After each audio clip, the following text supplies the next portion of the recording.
शिव तो सबके हैं, जो सबका होता है वह किसी का नहीं होता। शिव गुरु है, शिव शास्तव है, शिव आशुतोष है, शिव सती है, शिव सुंदर है। हम राम का जन्मदिन मनाते हैं, कृष्ण का जन्मदिन मनाते हैं, क्योंकि शिव अजन्मा है। रविवार को हावड़ा जिले के बेलूर के चंदमारी फुटबॉल ग्राउंड में विराट शिव गुरु महोत्सव का आयोजन किया गया, जिसमें शामिल होने के लिए देश के कोने कोने से आए हजारों शिव शशि पहुंचे थे। शिव गुरु महोत्सव के संबोधित करते हुए शिव शिष्या बरखा आनंद ने कहा कि शिव तो सबके हैं, जो सबका होता है वह किसी का नहीं होता। शिव को मन से गुरु मानो, यहाँ किसी प्रकार के कर्मकांड की जरूरत नहीं है। उन्होंने कहा कि इतने लोग आए हैं, सब शिव की कृपा है। आज हर जगह शिव की चर्चा हो रही है। संकीर्णता, जात पात, धर्म, संप्रदाय से ऊपर उठकर लोग शिव के शिष्य बन रहे हैं। शिव की शिष्टियां के अलावा कोई विकल्प नहीं है। शिव गुरु महोत्सव में स्थानीय विधायक कल्याण घोष समेत कई सामाजिक राजनीतिक हस्तियां भी शामिल होने के लिए पहुंचे थे। ये संदेश मुख्य रूप से वर्ण गुरु भ्राता साहब श्री हरिनानंद जी के द्वारा पहली बार जब उन्होंने शिव को 1974 में अपना गुरु माना था, उसके बाद उन्होंने लोगों से भी ये बात कही कि जब शिव साक्षात गुरु के रूप में स्वयं उपस्थित है तो आप जगत में क्यों भटक रहे हैं, आप क्यों नहीं शिव से सीधे जुड़ते हैं। शिव के अनेक रूपों से भारत भूखंड के या विश्व के और जगहों के लोग तो पहले से जुड़े ही थे। मतलब उनका दान दाता स्वरूप जो भी रहा, तो दान दाता स्वरूप से लोग जुड़े रहे, जिससे मनोकामनाओं की पूर्ति होती थी, जिससे उनकी मन्नतें पूरी होती थी। लेकिन ज्ञान दाता स्वरूप जो शिव का रहा, जिसको शास्त्रों ने दक्षिणा मूर्ति का नाम दिया, पंचानंद सदाशिव कहा, जगत गुरु, विश्व गुरु, आदि गुरु कहा, उस रूप से जनमानस जो सामान्य लोग से लोग रहते हैं, उनको कभी ये साहस ही नहीं हुआ कि उनको ये लगता कि वो शिव मेरा अपना हो सकता है। शिव ईश्वर तो थे, ईश्वर परमेश्वर महेश्वर सब कहा गया, उनको कहा गया कि जो ईश्वर के भी ईश्वर है, यानी महानियंत्रक है, जो सबसे ऊपर है, जो काल के भी महाकाल है, जो मृत्यु और जन्म से भी मुक्त करते हैं, महामृत्युंजय के रूप में सब कुछ है वो। लेकिन वो मेरे इतने अपने हो सकते हैं, ये सामान्य लोगों के मन में ये विश्वास नहीं था। जैसे कुछ ऋषि मुनि, कुछ तपस्वी, कुछ साधु, ये तो विश्व में आते रहे हैं और समाज को एक दिशा दिखाते रहे, लेकिन जब तक प्रत्येक मानव के मन में उस शिव के लिए ज्ञान की ज्योति नहीं जगेगी, तब तक समाज में परिवर्तन नहीं हो सकता। कहा ही गया है कि एक व्यक्ति से परिवार बनता है, परिवार से समाज बनता है, और अगर एक एक व्यक्ति उस शिव से ही सीधे जुड़ता है तो स्वाभाविक है कि उसका परिवार में भी शिव उतरेंगे। परिवार बदलेगा तो समाज बदलेगा। आज जो समाज की स्थिति होती जा रही है, लोग हिंसा से भरे हैं, लोग क्रोध से भरे हैं, एक दूसरे से जलन से भरे हैं, लेकिन जो मूल मानवीय गुण है, इंसान का मूल मानवीय गुण तो प्रेम है, सहानुभूति है, ममता, करुणा है, तो उससे हम लोग वंचित होते जा रहे हैं। भगवान का एक मकाम है, तो क्या गुरु का एक मकाम नहीं है? आप गुरु के रूप में ऐसा क्यों सोचते हैं कि वो नीचे आ जाएंगे? क्योंकि गुरुओं के गुरु, गुराधिपति भी अगर कहा गया है तो शिव को कहा है, और ये नई बात नहीं है, हमारे ग्रंथों में लिखी है ये बात कि गुराधिपति है वो। सदगुरुओं के भी गुरु कौन है? तो शिव है, यानी वो शिव तो शुरू से गुरु है। स्वाभाविक है, ये कहा जाता है कि ये पूरी दुनिया, ये पूरी सृष्टि मात्र शिव की इच्छा है। शिव ने इच्छा की और ये दुनिया सृष्टि हुई। तो जब शिव ने इच्छा की, ये दुनिया सृष्टि हुई, तो इस दुनिया में सारे रूप वही हैं जो शिव के होंगे। शिव के हैं तब यहाँ है, शिव में वो बात है तब यहाँ है, क्योंकि 5 तत्वों और 3 गुणों से रची बसी ये दुनिया शिव का ही प्रकटीकरण है। तो शिव गुरु है, शिव ज्ञान देते हैं, तो शास्त्र आरेखित होते हैं, शास्त्र लिखे ही तब जाते हैं जब शिव का ज्ञान किसी ऋषि, किसी तपस्वी में उतरा है, तब लिखा गया है। तो क्या वो शिव कभी भेद कर सकते हैं? वो भगवान है, वो ईश्वर है और जगत के गुरु भी हैं। तो क्या जगत गुरु शिव ये भेद कर सकता है कि वो सिर्फ कुछ लोगों का गुरु होगा, बाकी लोग का नहीं होगा?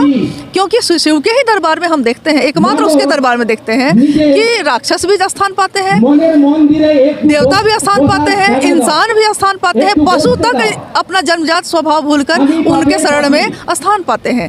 यानी वो एक ऐसा भाव है, ऐसी भावधारा है जिसमें सब अपने मूल स्वभाव को भूलकर शिव के स्वभाव में आ जाते हैं। देखिए, जैसा मैंने कहा कि शिव की मात्र इच्छा से ये सृष्टि है, तो शिव ने सबको एक जैसा ही पैदा किया है। आप हाथ अपना काटिए, क्या मेरा खून आपका खून अलग है? किसी का भी अलग है क्या? लेकिन हम लोगों ने अपने आप को वर्ण में और जाति धर्म में बांटना शुरू किया। कहा जाता है कि जब आप एक बहुत बड़े खंड को आप जब बांटना शुरू करते हैं तो बांटते बांटते बांटते बांटते एक दिन ऐसा होता है कि फिर बांटने को भी कुछ नहीं बचता। तब क्या होता है? क्योंकि अगर शिखर से कोई व्यक्ति नीचे उतरता है तो नीचे उतरते उतरते वो कहाँ जाएगा? अगर शिखर पे चढ़ेगा तो शिखर के ऊपर कहाँ जाएगा? तो बांटते बांटते हम लोग इतना कुछ बांट चुके हैं कि अब बांटने को कुछ बचा नहीं है। इसीलिए साहब ने कहा कि आओ चले शिव की ओर, यानी कि अब बांटने को कुछ है नहीं, इसलिए फिर से सारी दुनिया के लोग एक होइए और उस ईश्वर की शरण में जाइए। यही संदेश है हम लोगों का। और ज्ञान का जो होता है ना, वो कोई धर्म नहीं होता। किसी भी धर्म का गुरु सभी धर्मों के विद्यार्थियों को पढ़ाता है और वो विद्यार्थी जाते हैं, ज्ञान लेने जाते हैं। धर्म मत है, अलग अलग चलने का रास्ता है, लेकिन ज्ञान में वो सारी संकीर्णताएं तिरोहित हो जाती है, खत्म हो जाती है। यही है। देखिए, इस आयोजन का एकमात्र उद्देश्य है कि लोगों को उस महागुरु महादेव से शिष्य के रूप में जोड़ना। आप हम जानते हैं कि वर्तमान परिवेश में मानव सिमट गया है। वह आज के इस भागम भागी की दुनिया में समाज से कट सा गया है। इन सब चीज़ों से काफ़ी दूर होता जा रहा है। सही ज्ञान का अभाव, सही दिशा निर्देशन का अभाव, व्यक्ति का ही दुश्मन होता चला जा रहा है। व्यक्ति को मार रहा है। व्यक्ति से भयभीत है। पहले हम लोग कहते थे कि सांप से डर लगता है, लेकिन आज एक कहावत है कि एक नाग ने एक व्यक्ति को डसा, व्यक्ति रह गया, नाग चल बसा। तो मनुष्य की यही स्थिति हो गई है। आज का मानव की यही स्थिति है। ऐसे में मानव का उत्थान कौन करेगा? व्यक्तिगत स्वार्थों में सिमटा यह जगत है।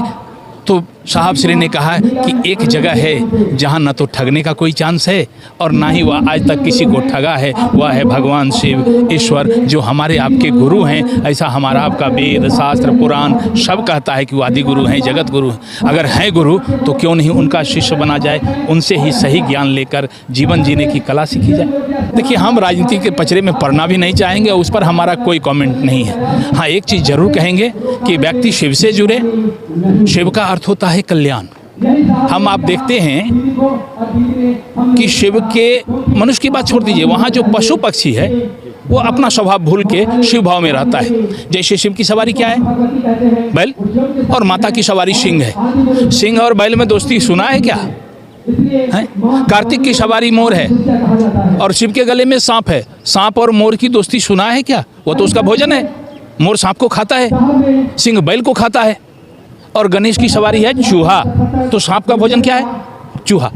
देखिए, एक दूसरे को खाने वाला वहाँ मौजूद है। विभिन्न प्रवृत्ति, प्रकृति और संस्कार के जीव हैं, लेकिन शिव के पास जाकर वह अपना व्यक्तिगत स्वभाव, संस्कार भूलकर शिव भाव में रह रहा है। कोई किसी पर आक्रमण नहीं कर रहा है। हमको आपको इस तरह की कोई सूचना नहीं है कि माता के सिंह ने कभी शिव के बैल पर आक्रमण किया। हमको आपको कोई सूचना नहीं है कि कार्तिक के मोर ने शिव के सर्प को निगल लिया या शिव के सर्प ने गणेश के चूहे को निगल लिया। इतने श्रद्धा जो लोग, एक ही संदेश है कि जीवन जीने की कला शिव से बढ़िया कोई नहीं सिखा सकता है। इसलिए शिव के शरणागत हों, उनके शिष्य बने और हमारे वर्ण गुरु भ्राता साहब श्री हरिंद्रानंद जी ने जो राजमार्ग दिया है, उस राजमार्ग पर चलकर लोगों के कल्याण के लिए काम करें, खुद भी शिव शिष्य बने और दूसरों को भी शिव का शिष्य बने। लग रहा है বাংলায় বলুন, কোনো অসুবিধা নেই স্যার। আপনাকে কেমন লাগছে আজকে এই প্রোগ্রামে এসে? দেখুন, প্রথম কথা হচ্ছে যে কোনো আধ্যাত্মিক প্রোগ্রাম একজন হিন্দু ধর্মের ছেলে বা হিন্দু ধর্মের লোক, তার এটাকে শ্রদ্ধা, এখানে তার মধ্যে ভক্তি আসবে। এখানে অন্য কিছু ব্যাপারটা নেই। এই যে যিনারা এই প্রোগ্রামটা আয়োজন করেছেন, অত্যন্ত সুন্দর সুসংগঠিত একটা সুশৃঙ্খলভাবে ভগবান শিবের আজকে যে চর্চা এখানে শুরু হবে, আমি আন্তরিকভাবে অভিনন্দন জানাচ্ছি।